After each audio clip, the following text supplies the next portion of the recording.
I started dating Daniel 2.5 years ago, and we married last year. Daniel has 5 kids with his ex-wife: Ava tween, Jason pre-tween, Isabella young child, Sophia young child, and Andrew toddler. Daniel's ex never liked Ava. She blames Ava for leaving her trapped in a relationship with her dad. When they divorced, she said she didn't want anything to do with Ava. Ava was 8 years old at the time.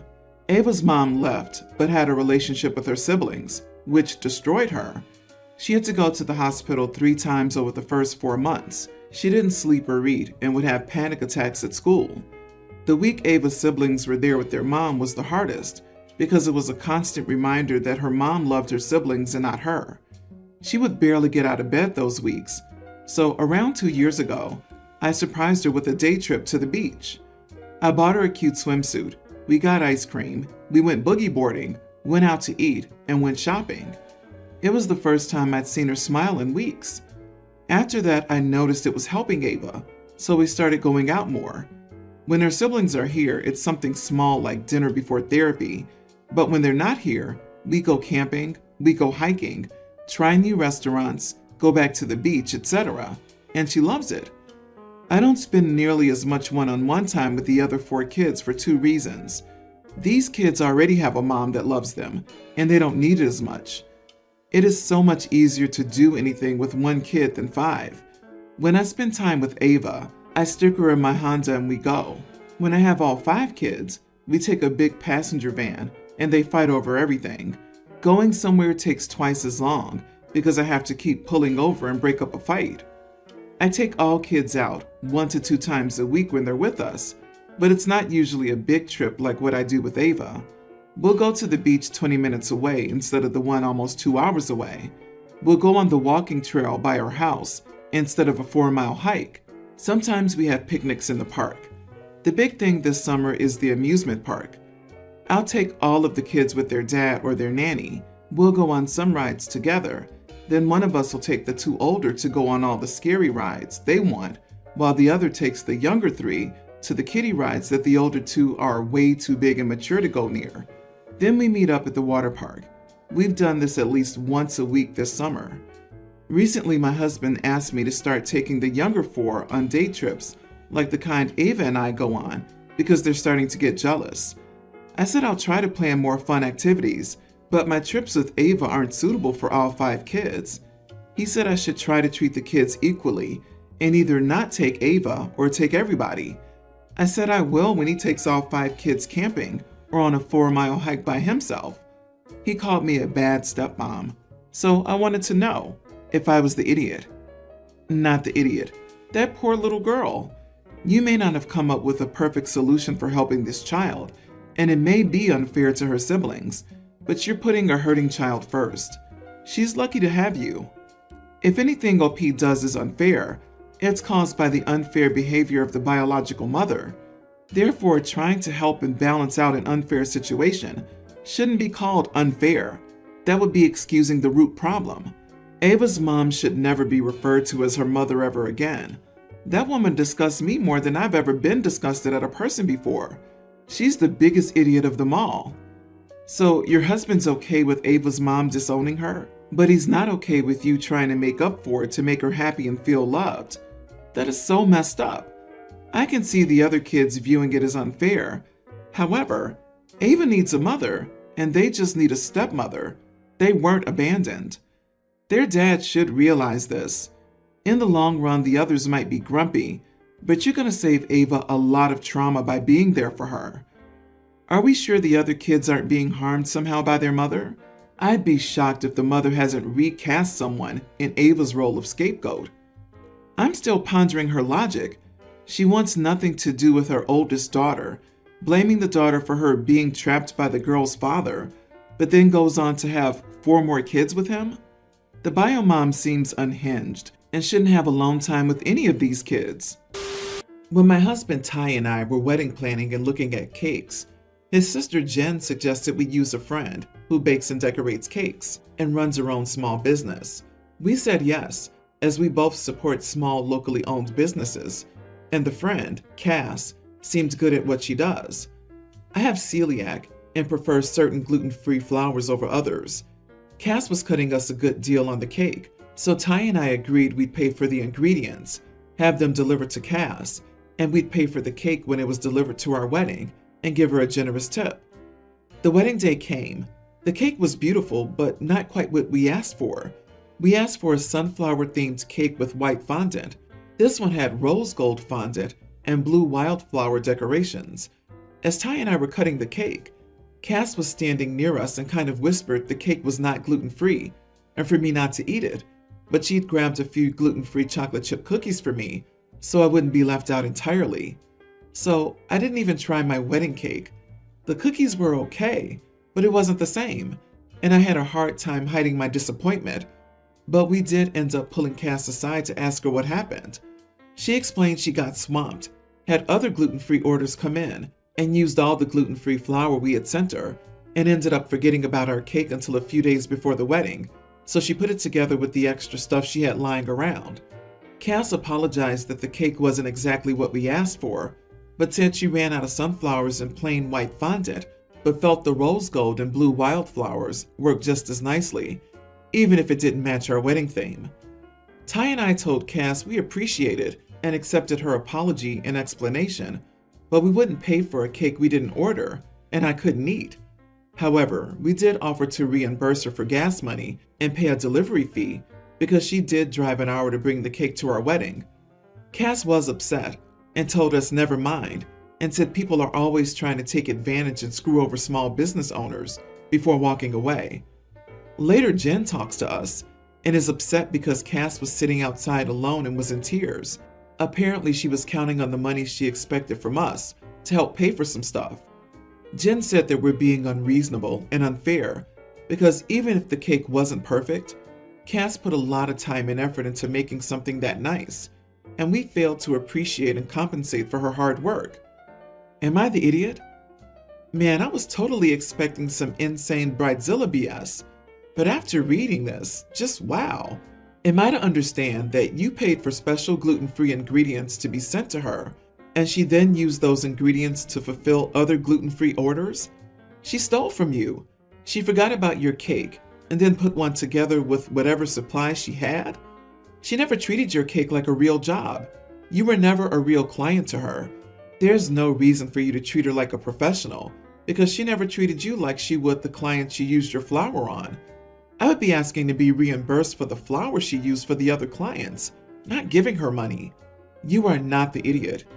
Can you imagine walking into your remodeled kitchen, looking at the vinyl flooring, and asking where the tiles you provided for installation were?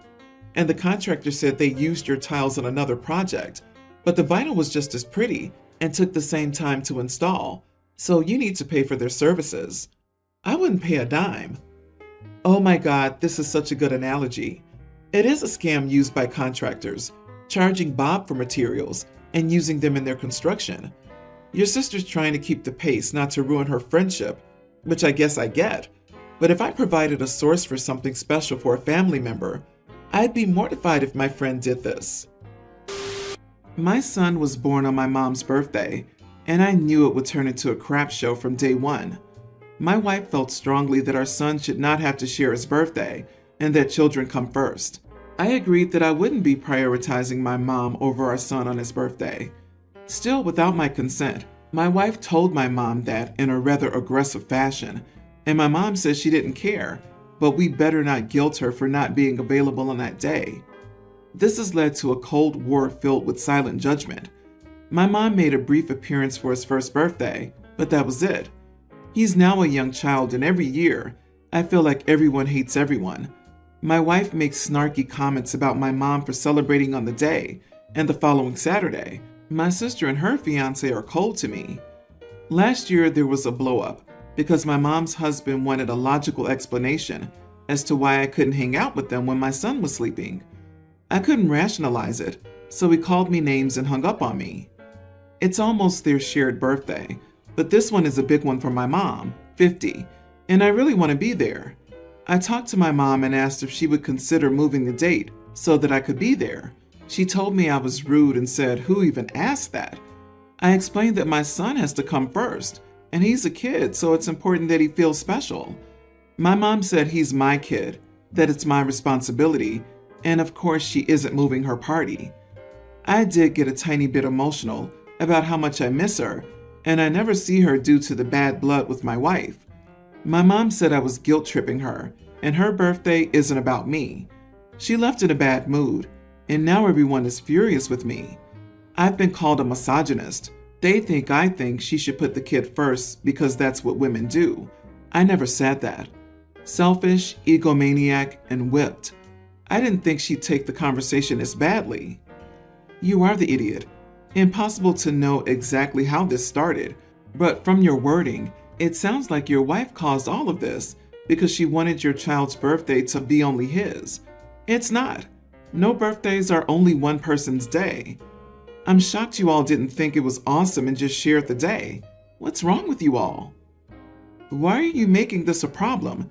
It could have been a fun day for everyone or a fun 2 days over a couple of weeks, but you and your wife turned it into a childish contest. Don't be surprised when people cut you off. Why should they be flexible when you are myopically focused on some ridiculous power play? What would you do if your child was born on Christmas? Nobody celebrates Christmas in this house. It's my son's birthday, and today is all about him. Your mom nor your son can control what day they were born, and both deserve to be celebrated equally. There were so many options here, rather than you and your wife being selfish idiots. My wife and I have been married for 1 year, and together for 3. Before getting together, she was a maid for my brother and me. When we started dating, she chose to continue with the housework instead of working, since she'd been doing it for so long and didn't mind. So she's basically been a stay-at-home mom for most of our relationship while I work. Yesterday I messed up my shirt during lunch, so I took it off and asked her to put it in the wash ASAP, since it was a new shirt, while I went to look for another one and get to work. I literally said, "Would you please quickly put this in the wash now?" Maybe I had urgency in my voice since the time was against me, but I wasn't demanding. She just stared at me when I dropped it next to her. On my way out, I told her not to forget to fix the spare room since both of our parents are coming over on Friday, and she went off on me about bossing her around and that she isn't my maid anymore. So I asked what the point of her staying at home if she wasn't interested in housework was. She should get a job if she's over it, and she stormed off. It's not like I'm asking to be waited on at a snap of a finger or asking her to do much. I also help out when I can and rarely ask for personal favors, like the shirt. Am I the idiot? You are the idiot. If my husband did this, he would be single. I feel like the line between maid and wife has been significantly blurred for you, considering she was once your actual maid. Everyone deserves respect, and if this is how you treat your maids, you lack even that. Yes, I wouldn't treat my actual maid with such disrespect. Dropping it on the floor next to her is like snapping your fingers at her. Honestly, dude, I'm not sure how else to interpret you shoving a shirt at her. Like, do you not think she knows how to get out of staying? She's your wife. Why did you marry her if you don't like her? Is this a joke? So, info. You turned your maid into an intimacy maid, and now a wife, and you want her to go from a paid employee to an unpaid employee that you get to have intimacy with. God, this is dripping with entitlement. Have fun with the divorce. I, 20 female, have a cousin, 27 female, Jess. I don't really like Jess. Jess isn't a nice person, especially to me. She would pick on me and make fun of me whenever we had family gatherings. I was really insecure about myself as a child, and just knew this, and used this information as an opportunity to make fun of my weight, face, hair, etc. I've always been a tomboy, and just seemed to think that automatically meant I was gay, and she would spread this false info around. When I, a young teen at the time, went to confront Jess, she said that if I didn't want people to think I was a lesbian, maybe I shouldn't dress like one. Over the years, I've avoided Jess when possible, but my parents seem to think that no matter what, family's forever, so essentially, I'm forced to be around her. Now Jess is a nurse. I'd always hoped that even if she's mean to me, maybe she's not so bad at her job where she's forced to have a professional demeanor. I was wrong. We were recently at a family member's wedding, and Jess was seated at my table. I wasn't directly next to her, but I was within earshot, so I could hear everything. Jess was talking about her job, more specifically, the people who she must interact with at her job. These included an underage pregnant girl she referred to as a loose girl, spreading rumors about a few coworkers, saying that one of them wanted to have intimacy with the patient, calling the elderly old hags, and some needless other crap. Naturally, this was making the rest of the people at my table very uncomfortable. After listening to Jess's tirade, I lost my temper. Her saying all that crap triggered me. I asked her, "So did you become a nurse simply to have control over others, or is there something I'm missing here?" She laughed and said, "Oh wow, someone's offended as usual." I said, "Do you expect me not to react after you've been sitting here saying horrible things about people who come to you for help?" Jess said, "Sweetie, you obviously aren't a nurse because otherwise, you would know that most of us talk like this, especially when we have to deal with idiots like yourself all day. So welcome to the real world." I said, "If that's true, then I hate nurses like you. I hope you lose your job." She goes, "Well, at least I actually have a real job. You're probably going to be on the streets." I ran off to the bathroom, and a few of my other cousins had to follow me and calm me down. I don't know if anyone talked to Jess, but frankly, I don't care. My dad had heard about what had happened, and he said that I simply should have just kept those thoughts to myself, especially during a wedding reception, since I could have easily ruined it if the both of us had gotten into a full-on screaming match. Also, he had heard about me explicitly saying that I hated nurses like her, and that I shouldn't have said that because, at the end of the day, even if they are bad people, they are sacrificing themselves in doing their job. So, am I the idiot? Not the idiot. She's the worst kind of nurse. I can easily imagine her withholding care because she doesn't approve of the patient or thinks the patient is lying. Watch her social media. If she says the same stuff on it, send it to the state licensing board or whatever overseeing committee. Jess is a bully, and she deserves to be put in her place. Your dad was wrong that you could have ruined the wedding. Just managed to do that all by herself. And the fact that she's family shouldn't give her a pass. Yeah, Dad's an enabler. Probably not the only one either. I was recently at the hospital for 8 days, and although nearly everyone was great, there were 2 extremely mean nurses who made a traumatizing experience even worse for me. There's simply no excuse for any nurse to act like that towards their patients, who are often in a vulnerable position. She is in the wrong profession. Please get in touch with your cousin's place of employment and let them know she's doing this. Everyone's the idiot here. Jess sounds like a real piece of work, but guests at a wedding need to suck it up and put their disputes on hold, no matter how legitimate, for the few hours the wedding lasts. You are there to support the bride and groom, not have a go at each other. Agree. She sounds awful and inappropriate, and OP sounds like they don't know when to suck it up and not poke the bear. It's a wedding reception. You sit there, eat your dinner, chat politely with each person at the table about how lovely the bride is and how wonderful the wedding was and other happy topics, and keep everything light and polite. It's not the time for debate, deep discussion, or drama.